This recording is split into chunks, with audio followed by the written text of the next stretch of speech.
여러분, 지금부터 단 3분만 집중해 주세요. 지금 당신이 알고 있는 사랑과 결혼의 모습은 과연 진실일까요?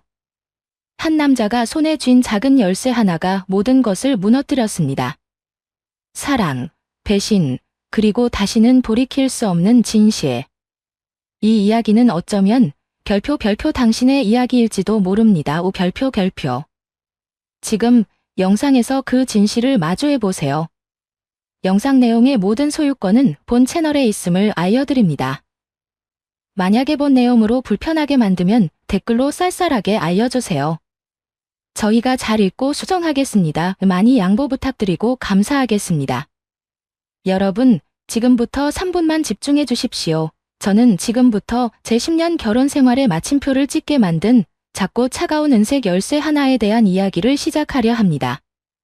이 이야기는 대부분의 사람들이 외면하고 싶어하는 사랑과 배신, 그리고 잔인한 진실에 대한 기록입니다.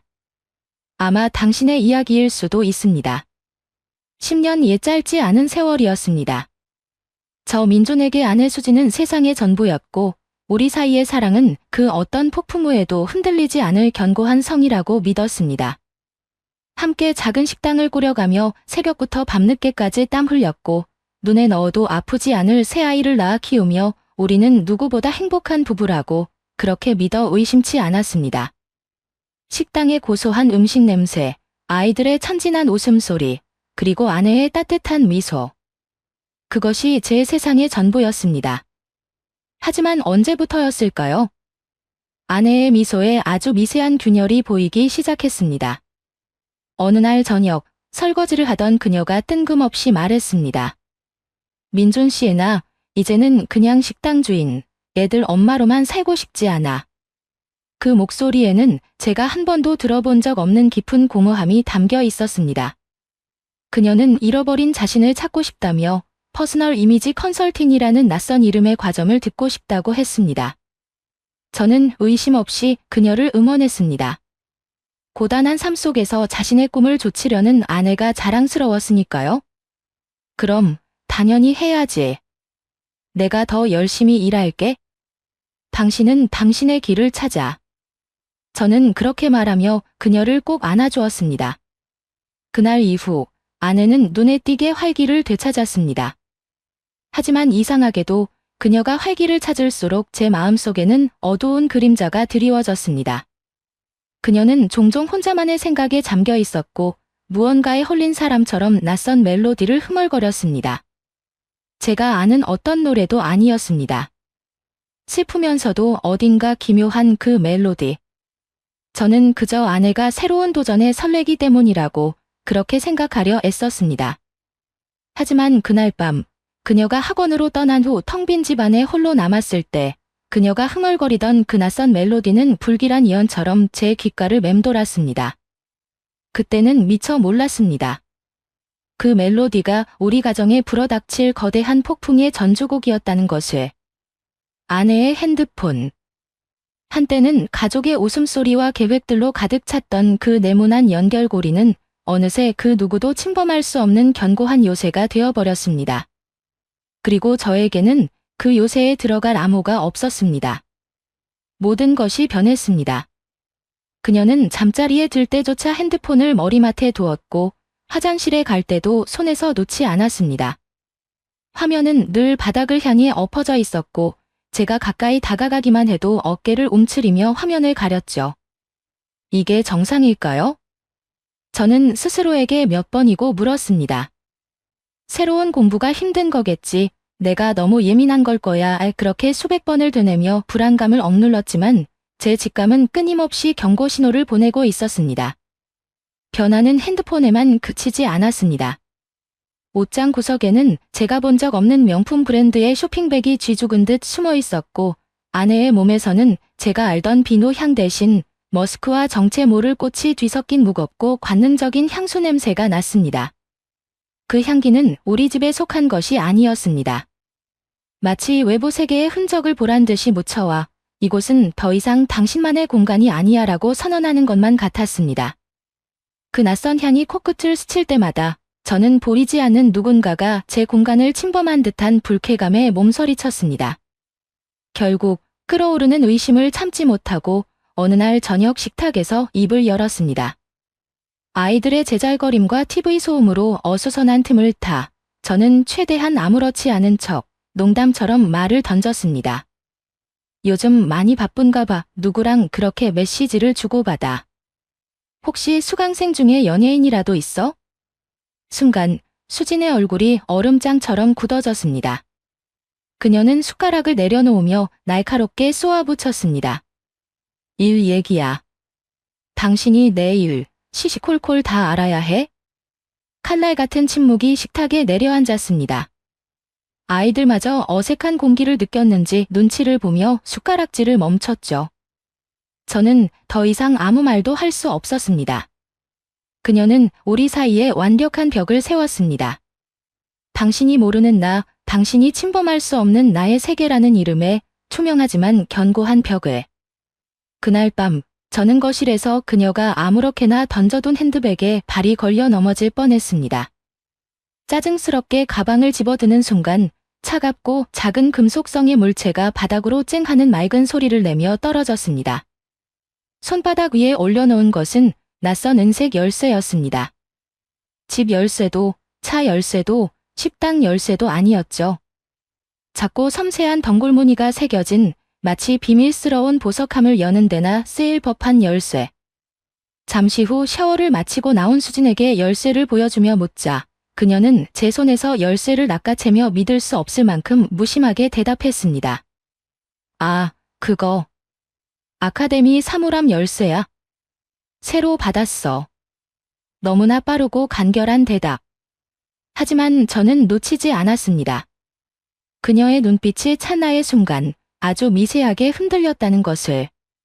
사물함 열쇠라기엔 너무 사적이고 은밀한 느낌이었습니다. 의심의 씨앗은 그날 이후 밤마다 독버섯처럼 제 마음속에서 무섭게 자라났습니다. 그녀를 믿어야 한다. 10년간 함께한 아내를 의심하는 것은 죄악이다. 스스로를 채찍질했지만 한 번 피어난 의심은 걷잡을 수 없었습니다. 그러던 어느 새벽 뒤척이던 저는 잠결에 웅얼거리는 아내의 목소리를 들었습니다. 너무나 작아서 하마터면 놓칠 뻔한 속삭임. 저는 숨을 죽이고 귀를 기울였습니다. 그리고 제 심장을 얼어붙게 만든 그 이름을 듣고야 말았습니다. 지훈 씨. 보고 싶어. 지훈. 제 머릿속에 아는 사람 중에는 결코 없는 이름이었습니다. 하지만 그 부드럽고 애틋한 부름은 결코 단순한 지인의 이름이 아니었죠. 심장이 쿵 하고 나락으로 떨어지는 소리가 들리는 듯 했습니다. 차가운 공포가 등골을 타고 흘렀습니다. 그 이름은 제 머릿속에 독처럼 퍼져나가기 시작했습니다. 그 순간 저는 더 이상 아무것도 모르는 척, 괜찮은 척할 수 없다는 것을 깨달았습니다.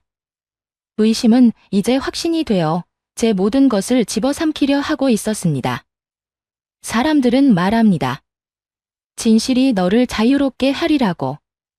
하지만 그들은 한 가지 아주 중요한 사실을 빼먹었습니다. 진실은 당신을 자유롭게 하기 전에 먼저 당신의 온몸을 갈기갈기 찢어놓는다는 것을. 지훈이라는 이름을 들은 그날 이후 제 세상은 지옥 그 자체였습니다. 집은 더 이상 안식처가 아니었고 아내와 함께하는 모든 순간은 살얼음판을 걷는 듯한 고문이었죠. 저는 완벽한 남편, 다정한 아빠의 가면을 쓴 채 하루하루를 버텼습니다. 웃고 대화하고 아이들과 놀아주었지만 제 안에서는 의심이라는 독이 신경계를 타고 서서히 퍼져나가고 있었습니다. 미치기 일보 직전이었습니다. 심증뿐 증거는 없었으니까요. 어쩌면 내가 정말 미쳐가는 것일지도 모른다는 공포가 저를 덮쳤습니다. 그러던 며칠 뒤 신이 혹은 악마가 제게 기회를 주었습니다. 수진이 중요한 고객과의 미팅이라며 아침부터 분주하게 서두르던 날이었습니다. 완벽하게 화장을 하고 제가 사준 적 없는 고가의 실크 블라우스를 입은 그녀는 거실 소파에 충전해둔 핸드폰을 가리키며 제게 말했습니다. 자기야, 나 머리 좀 마저 만지고 있을 테니 가는 길에 들을 음악 좀 골라줄래?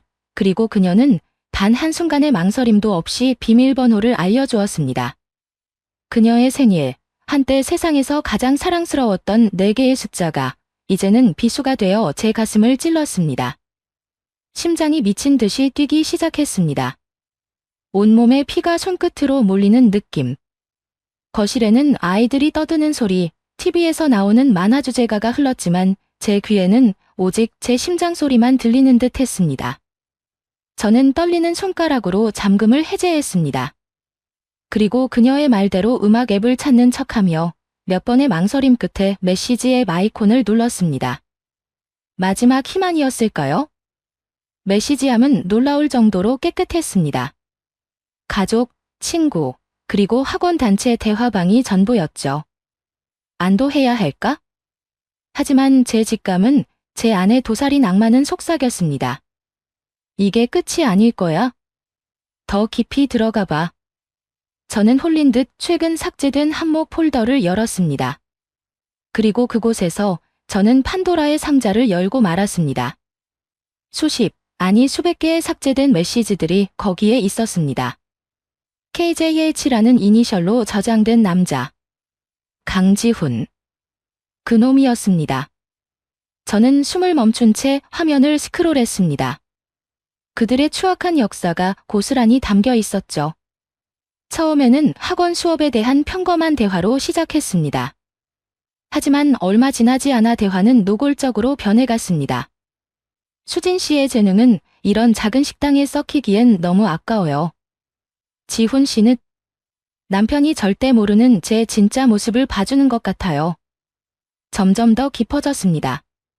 서로의 일상을 공유하고 은밀한 농담을 주고받고 심지어 미래를 약속했습니다.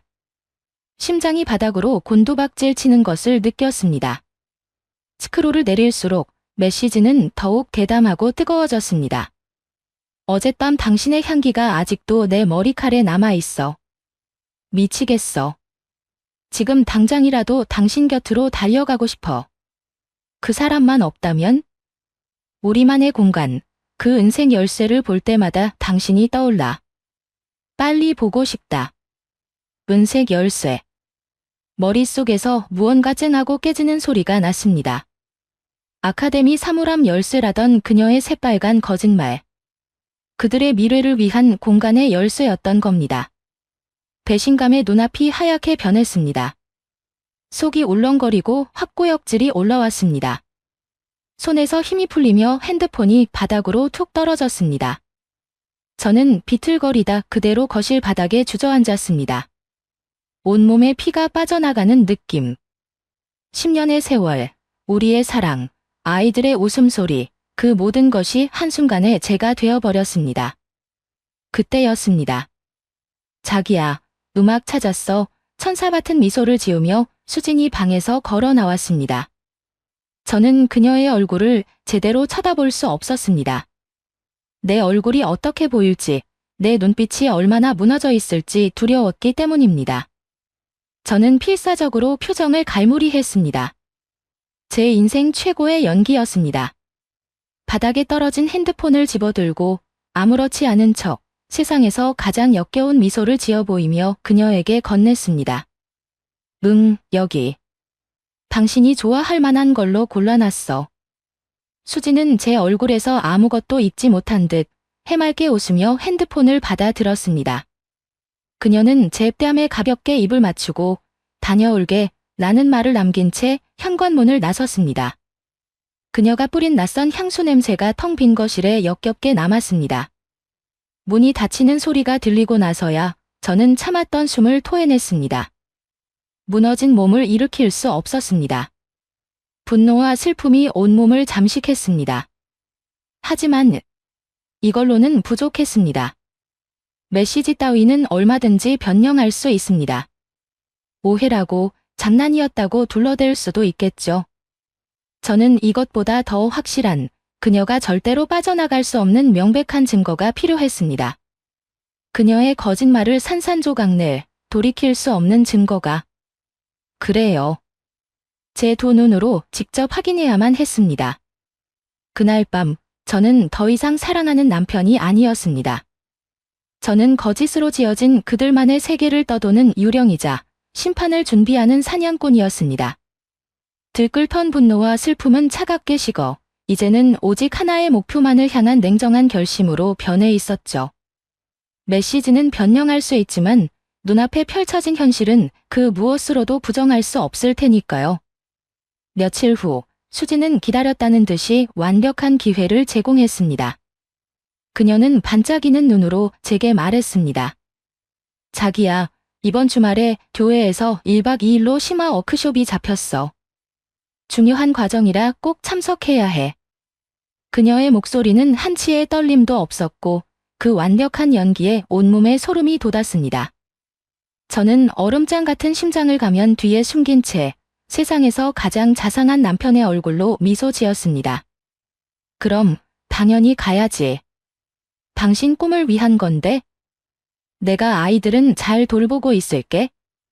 심지어 저는 그녀의 여행 가방을 챙기는 것까지 도왔습니다. 따뜻한 옷은 챙겼냐, 운전 조심해라, 따위의 다정한 말들을 내뱉는 제 자신이 너무나 낯설게 느껴졌습니다. 토요일 저녁, 아이들을 전마가 공부에 집중할 수 있도록 처가에 맡기고 돌아온 저는 수진의 차가 골목을 빠져나가는 것을 확인하자마자 시동을 걸었습니다. 어둠이 내린 도시의 거리를 가로지르는 침묵의 미행이 시작되었습니다. 가로등 불빛이 몽롱하게 번져나갔고 제 차 안에는 오직 제 자신의 거친 숨소리와 심장이 쿵쾅거리는 소리만이 가득했습니다. 분노와 슬픔이 파도처럼 번갈아 저를 덮쳤습니다. 우리가 함께 쌓아 올린 10년의 세월이 이토록 허무하게 배신당하고 있다는 사실에 피가 거꾸로 솟는 것 같았습니다. 수진의 차는 예상대로 교회로 향하는 고속도로를 타지 않았습니다. 대신 화려한 불빛으로 가득한 도심의 고급 주택가로 향했죠. 심장이 철렁 내려앉았습니다. 그녀는 익숙하게 차를 세우고 내렸습니다. 그리고 잠시 후 한 남자가 고급스러운 건물에서 걸어 나왔습니다. 강지훈. 저는 처음으로 그 남자의 얼굴을 제대로 보았습니다. 큰 키에 세련된 옷차림, 그리고 얼굴에 가득한 자신감 넘치는, 아니, 오만한 미소. 그는 수진을 보자마자 활짝 웃으며 그녀를 품에 안았습니다. 단순한 포옹이 아니었습니다. 세상에 오직 둘만 존재하는 것처럼 서로를 갈망하는 열정적이고 깊은 포옹이었습니다. 그들은 손을 꼭 잡은 채 근처의 한 부티크 호텔로 향했습니다. 우리 부부의 기념일에도 비싸서 망설였던 그런 곳이었습니다. 심장이 갈기갈기 찢어지는 고통 속에서도 저는 본능적으로 핸드폰을 들어 올렸습니다. 손이 미친 듯이 떨렸지만 이 순간을 놓칠 수는 없었습니다. 그들이 호텔의 화려한 회전문을 통과하는 모습을, 수진이 그 남자의 허리에 자연스럽게 팔을 두르는 모습을 저는 렌즈에 담았습니다. 그리고 결정적인 순간, 저는 카메라를 확대했습니다. 남자가 카드를 내미는 동안 수진이 자신의 가방에서 무언가를 꺼냈습니다. 익숙한 은색 열쇠였습니다. 그녀는 그 열쇠로 방문을 열었습니다. 찰칵. 제 핸드폰의 셔터 소리가 조용한 차 안에서 총성처럼 울렸습니다. 그건 사물함 열쇠가 아니었습니다. 그들의 비밀스러운 세계를 여는 죄악의 열쇠였습니다. 저는 호텔 맞은편 어두운 주차장에 차를 세우고 그들을 기다렸습니다. 아니, 기다린다기보다 그저 존재했습니다. 시간의 감각이 사라졌습니다. 눈물이 흐르지 않았습니다. 슬픔이 너무 깊으면 눈물조차 마르는 모양이었습니다. 저는 담배를 꺼내 물었습니다. 뿌연 연기가 차 안을 가득 채웠지만 목을 조르는 듯한 질식감은 사라지지 않았습니다. 핸드폰 액정 속에는 행복하게 웃으며 호텔로 들어가는 두 사람의 모습이 선명하게 박혀 있었습니다. 저는 그 사진을 보고 또 보았습니다. 스스로에게 각인시키듯이 우리의 결혼 생활은 이제 끝났다고, 돌이킬 수 없다고. 얼마나 지났을까? 동쪽 하늘이 희미하게 밝아오기 시작했습니다. 그리고 저는 보았습니다. 호텔에서 나오는 두 사람을. 밤새 무슨 일이 있었는지 그들의 얼굴에는 만족감과 행복감이 가득했습니다. 그들은 아쉬운 듯 마지막으로 한 번 더 깊게 입을 맞춘 후 헤어졌습니다. 수지는 마치 아무 일도 없었다는 듯 워크숍이 열리는 교회 방향으로 차를 몰았습니다.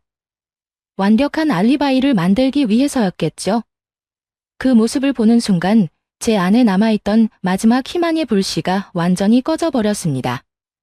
이제 제게 남은 것은 차갑고 냉정한 진실뿐이었습니다. 그리고 그 진실에 대한 심판만이 기다리고 있었습니다. 희만이라는 사치품을 버린 순간 저는 놀랍도록 차분해졌습니다. 이제 제게 남은 것은 차갑고 단단한 진실, 그리고 반드시 내려야 할 심판뿐이었습니다. 저는 집으로 돌아와 아이들을 부모님 댁에 보냈습니다. 수진이가 워크숍에서 피곤하게 돌아올 테니 푹 쉴 수 있게 해주자는 그럴싸한 핑계를 댔죠. 집안의 모든 불을 끄고 거실 소파 옆 작은 스탠드 등 하나만을 켠 채 저는 어둠 속에 잠겨 그녀를 기다렸습니다. 집은 무덤처럼 고요했고 그 고요함 속에서 제 분노는 칼날처럼 날카로워지고 있었습니다.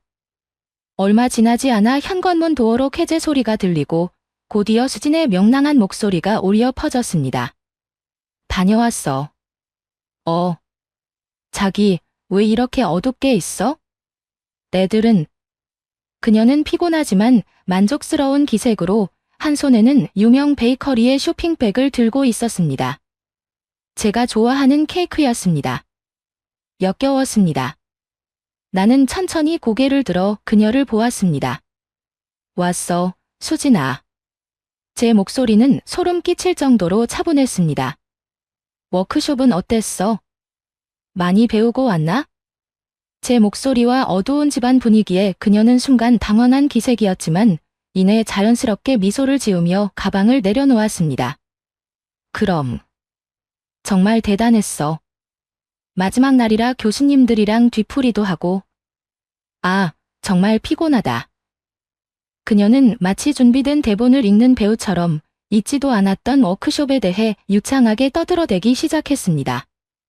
저는 아무 말 없이 그녀의 연기를 지켜보았습니다. 그녀가 내뱉는 한마디 한마디가 비수가 되어 제 심장이 박혔지만 제 얼굴은 표정 없는 가면처럼 굳어 있었습니다. 그녀의 거짓말이 절정에 달했을 때 저는 말없이 탁자 위에 놓인 제 핸드폰을 그녀 쪽으로 쓱 밀었습니다. 어두운 거실을 밝히는 유일한 빛, 핸드폰 액정에는 그녀와 강지훈이 다정하게 호텔로 들어서는 사진이 선명하게 떠 있었습니다. 수진의 얼굴에서 웃음기가 사라졌습니다. 그녀의 눈이 핸드폰 화면에 고정되었습니다. 동공이 믿을 수 없다는 듯이 격렬하게 흔들렸습니다. 얼굴의 핏기가 순식간에 가시고 새하얗게 질려갔죠. 그녀의 입술이 몇 번 달싹였지만 아무런 소리도 나오지 못했습니다. 손에 들고 있던 쇼핑백이 바닥으로 쿵 소리를 내며 떨어졌습니다. 이게 뭐야? 마침내 그녀의 입에서 나온 것은 쥐어짜는 듯한 신음이었습니다. 합성이지? 당신 지금 나한테 무슨 짓을 하는 거야? 그녀의 발악을 저는 차갑게 바라보았습니다. 그리고 10년의 세월과 사랑과 배신이 담긴 한마디를 던졌습니다. 왜? 그 한마디에 그녀의 모든 담음막이 무너져 내렸습니다. 그녀는 짧은 비명을 지르며 그 자리에 주저앉았습니다. 그리고 걷잡을 수 없이 울음을 터뜨리기 시작했습니다. 민준 씨, 미안해. 정말 미안해. 내가 정말 미쳤었나 봐. 제발 한 번만 용서해줘, 응? 그녀는 엉망이 된 얼굴로 제게 기어오려 했습니다. 하지만 그녀의 눈물은 더 이상 제 마음을 움직이지 못했습니다. 제 심장은 이미 돌처럼 굳어버린 후였습니다. 저는 자리에서 일어나 그녀를 내려다보았습니다. 왜 그랬냐고 물었어, 수진아. 제 냉정한 목소리에 그녀의 울음 섞인 애원이 분노로 바뀌었습니다. 그녀는 바닥을 치며 악을 썼습니다. 당신이 뭘 알아? 당신은 단 한 번이라도 나를 여자로 봐준 적 있어? 당신한테 나는 그냥 애들 엄마, 식당 주인, 그게 다였잖아. 하지만 그 사람은, 지훈 씨는 나를 알아봐줬어. 나를 여자로, 한 사람으로 봐줬단 말이야. 그녀의 절규는 제게 더 이상 상처가 되지 않았습니다. 그저 추악한 변명일 뿐이었죠. 하지만 바로 그때 그녀는 저를 향해 이해할 수 없는 말을 내뱉었습니다. 이게 다 그 사람 때문인 줄 알아? 당신은 그 해에 무슨 일이 있었는지 아무것도 모르잖아. 그 해. 저는 순간 얼어붙었습니다. 무슨 소리를 하는 거지? 하지만 저는 그 새로운 미스터리에 휩쓸리지 않았습니다. 지금 중요한 것은 과거가 아닌 눈앞의 현실이었습니다. 저는 그녀의 말을 잘랐습니다. 우리 끝났어. 제 단호한 선언에 수진의 얼굴이 절망으로 일그러졌습니다. 저는 판결을 내리는 판사처럼 말을 이었습니다. 내일 변호사 만날 거야. 이혼 소송 준비해. 그리고 아이들은 내가 키워. 당신 같은 사람한테 아이들을 맡길 수는 없으니까. 안 돼. 제발, 민준 씨. 아이들만은 안 돼. 그녀는 제 바짓가랑이를 붙잡고 애원했습니다. 하지만 저는 이미 마음을 정했습니다. 저는 그녀를 뿌리치고 현관으로 향했습니다. 문을 열기 전 저는 마지막으로 그녀를 돌아보았습니다. 이 지긋지긋한 연극의 다른 배우도 만나봐야지. 당신 혼자만의 잘못은 아닐 테니. 다음 날 저는 폭력이나 저급한 욕설 대신 차가운 이성과 날카로운 계획을 준비했습니다. 주먹 다짐을 하거나 멱살을 잡을 생각은 추호도 없었죠. 저는 싸구려 복수극의 주인공이 될 생각이 없었으니까요. 저는 그저 이 추악한 연극의 공동 주연 배우 강지훈이라는 남자의 진짜 얼굴을 보고 싶었을 뿐입니다. 그리고 그 대가를 치르게 하고 싶었습니다. 그는 강남의 호화로운 빌딩에 위치한 퍼스널 브랜딩 컨설팅 회사의 대표였습니다. 수진이 다니던 아카데미의 원장이기도 했죠. 저는 예약도 없이 그의 사무실을 찾아갔습니다. 비서의 만류를 뒤로 하고 문을 열자 그는 최고급 가죽 의자에 앉아 저를 의아하다는 듯 쳐다보고 있었습니다. 실례지만 누구시죠? 그의 목소리에는 조금의 당황도 없이 오직 귀찮음과 오만함만이 묻어났습니다. 이수진 씨 남편입니다.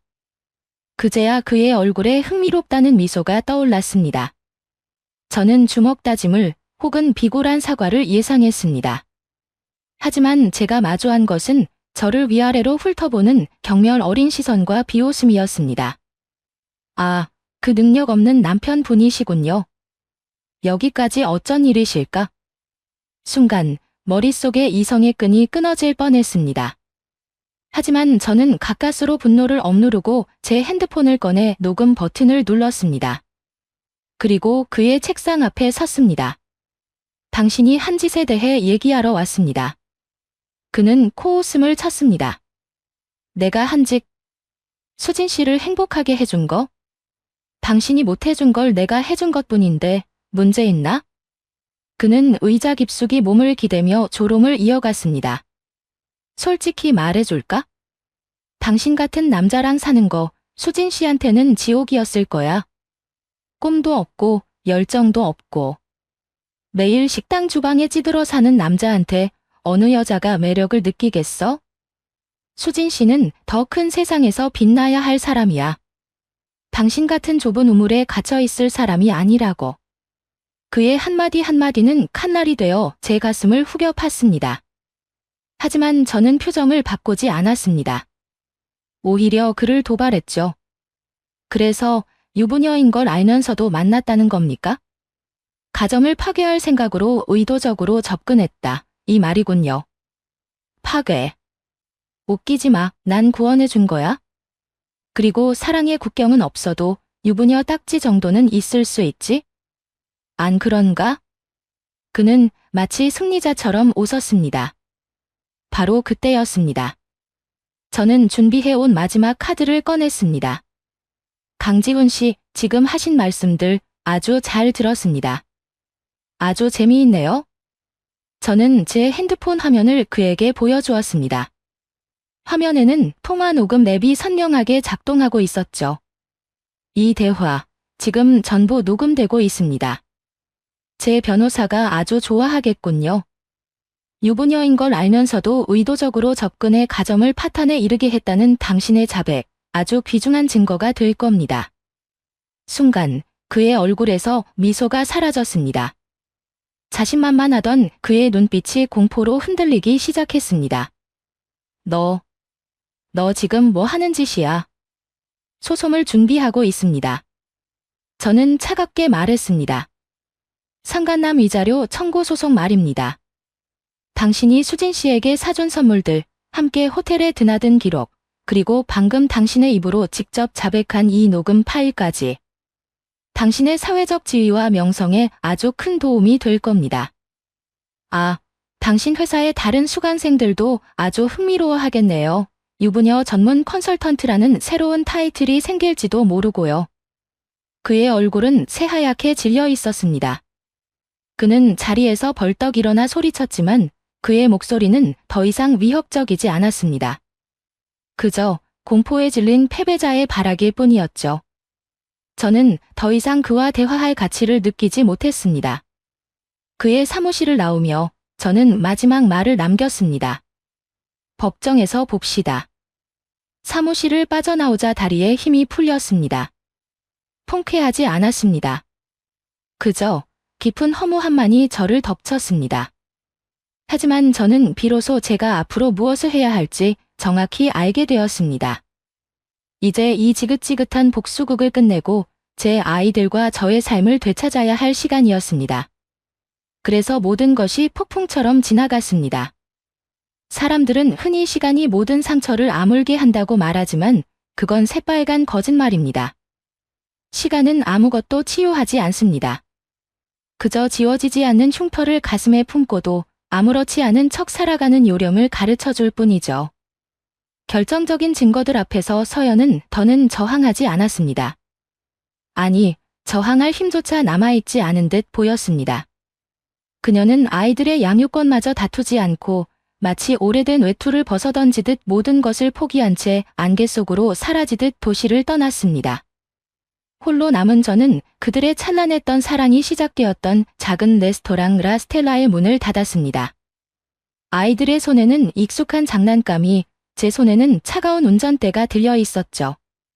낯선 바닷가 마을 속초로 향하는 내내 차 안은 무거운 침묵으로 가득했습니다. 아이들은 그저 창밖의 풍경이 바뀌는 것을 멍하니 바라볼 뿐이었습니다. 새로 구한 아파트는 예전 집에 비해 초라할 정도로 작았고 텅 빈 공간은 제 절망을 비우는 듯 했습니다. 이것이 제 새로운 삶, 새로운 시작이었습니다. 끔찍했지만 시작이어야만 했습니다. 싱글데디의 삶은 상상 이상으로 혹독한 전쟁이었습니다. 특히 막내 별이가 칠흑 같은 어둠 속에서 엄마 하고 울음을 터뜨릴 때면 제 세상도 함께 무너져 내렸습니다. 덤마는 이제 없어 라는 잔인한 말을 참아 내뱉지 못한 채 저는 그저 아이의 작은 몸을 끌어안고 함께 밤을 지새우는 것밖에는 할 수 있는 게 없었습니다. 아침 식사를 준비하는 일은 또 다른 전투였습니다. 계란은 새까맣게 타버리기 일쑤였고 서툰 솜씨로 끓인 국은 아무 맛도 나지 않았습니다. 아이들의 실망이 역력한 투정을 마주할 때마다 저는 무능한 아빠가 된 것 같아 죄책감에 시달렸습니다. 결국 배달 음식으로 끼니를 때우는 날이 늘어갔습니다. 하지만 절망의 잿더미 속에서도 아주 작은 희망의 씨앗은 싹을 틔우고 있었습니다. 어느 주말 아침, 저는 딸 하늘이의 머리를 따아주기로 결심했습니다. 제 투박하고 커다란 손가락은 딸의 가느다란 머리카락 사이에서 몇 번이나 길을 잃었죠. 하지만 포기하지 않았습니다. 마침내 삐뚤빼뚤하지만 그럴듯한 모양의 따은 머리가 완성되었을 때 거울을 보며 환하게 웃는 하늘이의 얼굴에서 저는 구원을 보았습니다. 아빠 최고. 그 한마디가 지난 모든 고통을 눈 녹듯 사라지게 했습니다. 서툰 음식에도 엄지를 치켜 세워주는 아이들, 잠들기 전 제 볼에 쪽 소리를 내며 입을 맞추는 아이들. 아이들의 웃음소리가 좁은 집을 가득 채우면서 그곳은 비로소 집이 되어가고 있었습니다. 계절이 바뀌고 묵은 짐을 정리하던 저는 먼지 쌓인 상자 하나를 열었습니다. 그 속에는 낡은 영화표, 말린 꽃, 그리고 빛바랜 결혼사진이 들어있었죠. 사진 속 세상 가장 행복한 미소를 짓고 있는 두 사람. 저는 사진을 한참 동안 물끄러미 바라보았습니다. 분노도 슬픔도 아니었습니다. 그저 아득한 시간의 강을 건너는 기분이었습니다. 저는 서랍에서 가위를 꺼내 들었습니다. 제 손은 떨리지 않았습니다. 저는 아주 침착하고 조심스럽게 사진 속 서연의 모습을 오려냈습니다. 싹둑 하는 소리와 함께 과거의 한 조각이 분리되었습니다. 저와 새 아이들만 남은 사진을 다시 액자에 넣었습니다. 그녀의 웃는 얼굴이 담긴 조각을 쓰레기통에 버리며 저는 길었던 미련과 원망을 함께 버렸습니다. 서연이 암시했던 그 해의 비밀 같은 건 이제 중요하지 않았습니다. 알아서 무엇하리. 그 과거는 온전히 그녀의 몫이었습니다. 제 미래는, 제 책임은 바로 여기, 이 아이들이었습니다. 이야기는 거친 파도가 몰아치는 동해의 겨울 바닷가에서 끝을 맺습니다. 차가운 바람이 제 뺨을 스쳤습니다.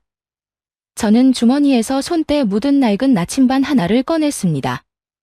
아주 오래전 서연이 나에게 돌아오는 길을 잃지 말라며 웃으며 건네주었던 선물이었습니다. 저는 그것을 손안에서 마지막으로 한 번 꽉 쥐었습니다. 그리고는 깊고 푸른 바다를 향해 온 힘을 다해 던져버렸습니다. 나침반은 포물선을 그리며 날아가 차가운 물속으로 사라졌습니다.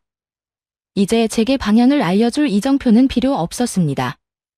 그의 북쪽은, 그의 길은 이제 아이들이었습니다. 모래사장을 뛰어다니며 파도를 쫓는 하늘이, 바다, 그리고 별이, 아이들의 청명한 웃음소리가 바람을 타고 퍼져나갔습니다. 그 모습을 바라보는 제 얼굴에 아주 오랜 시간 만에 가슴 깊은 곳에서부터 우러나오는 평온한 미소가 번졌습니다. 그것은 모든 것이 무너진 잿더미 위에서 마침내 피어난 희만이라는 이름의 눈부신 새벽이었습니다. 제 이야기는 여기서 끝이 납니다. 만약 여러분이 저와 비슷한 아픔을 겪고 있다면, 혹은 누군가의 배신으로 힘들어하고 있다면 혼자가 아니라는 사실을 기억하세요. 여러분의 생각은 어떠신가요? 제가 과거를 놓아준 방식에 대해 어떻게 생각하시나요? 댓글로 여러분의 이야기를 들려주세요. 그리고 이 영상이 당신에게 작은 위로라도 되었다면 좋아요와 구독을 눌러 더 많은 사람들과 함께 이겨낼 힘을 나눠주세요. 몇 달이 지났습니다. 속초의 겨울은 거세고도 쓸쓸했지만 그 속에서 저는 아이들과 함께 조금씩 일상을 회복해갔습니다. 고통의 기억은 쉽사리 사라지지 않았지만 매일 아침 아이들이 저를 흔들어 깨우며 지어주는 투박한 웃음이 그 상처들을 천천히 덮어주었습니다. 이렇게라도 살아내야 하는 거구나 하는 자각은 저를 조금씩 다시 사람으로 만들어 주었습니다. 아이들이 학교에 간 사이 저는 작은 동네 빵집에서 아르바이트를 시작했습니다.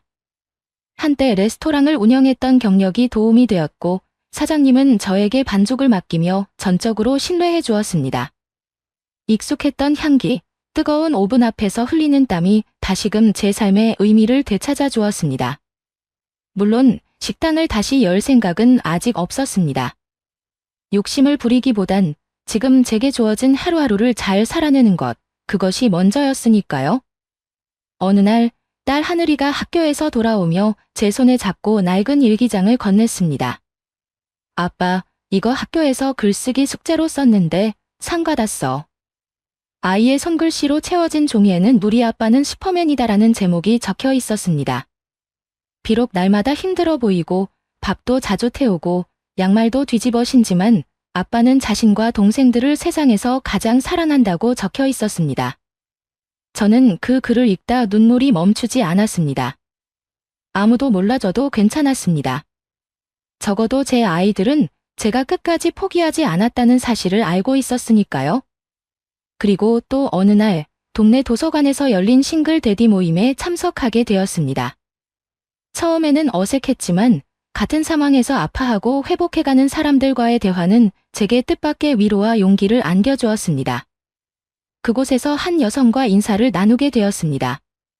그녀 역시 두 아이의 엄마이자 이혼 후 삶을 재건해 나가는 중이었습니다. 서로의 이야기를 조심스럽게 꺼내며 우리는 아주 느린 속도로 친구가 되어갔습니다. 누군가를 다시 받아들일 준비가 되어 있다기보다는 상처받은 사람끼리 서로의 어깨가 되어주는 것이 먼저였기에 더 소중한 인연처럼 느껴졌습니다. 시간은 그렇게 흘렀습니다. 상처는 남았지만 이제는 그것조차 제 이야기의 일부로 받아들이게 되었습니다. 이 또한 지나가리라는 말은 결국 진실이었습니다. 지나갔고 지금도 지나가는 중이었습니다. 아이들이 자라며 조금씩 제 손을 놓기 시작할 때쯤 저는 그저 이렇게 생각하려 합니다. 나는 최선을 다했다. 그리고 그것이면 충분하다. 혹시 지금 이 이야기를 듣고 계신 누군가가 고통의 한가운데 있다면 제가 마지막으로 꼭 드리고 싶은 말이 있습니다. 절망의 끝에는 반드시 새벽이 찾아옵니다. 그것은 분노나 복수로 얻어지는 것이 아닙니다. 자신을 용서하고 삶을 다시 사랑하게 되는 그 어느 순간 문득 고요히 찾아오는 것입니다. 그리고 그 새벽은 우리가 감히 다시 사랑하고 웃고 걸어갈 수 있도록 등 뒤에서 조용히 등을 밀어줍니다. 저에게도 그 새벽이 찾아왔습니다. 그리고 여러분에게도 반드시 올 겁니다. 당신의 오늘이 아무리 어두워도 내일은 분명 조금 더 나을 수 있습니다.